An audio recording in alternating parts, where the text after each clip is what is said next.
আমার আজকের লাইনটা আমাদের দেশের বেকার পোলাপানদের জন্য।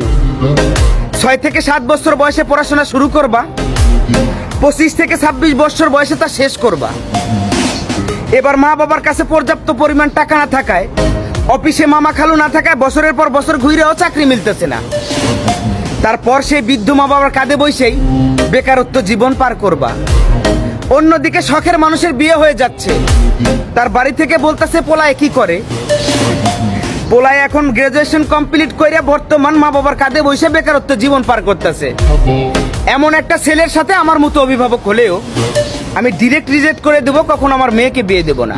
তারপর রাস্তায় রাস্তায় স্যাড সং শুনবা আর ডেন্ডি খায় বেড়াইবা। আমি বলি কি, পড়াশোনা অনেক হয়েছে, এবার বাদ দাও।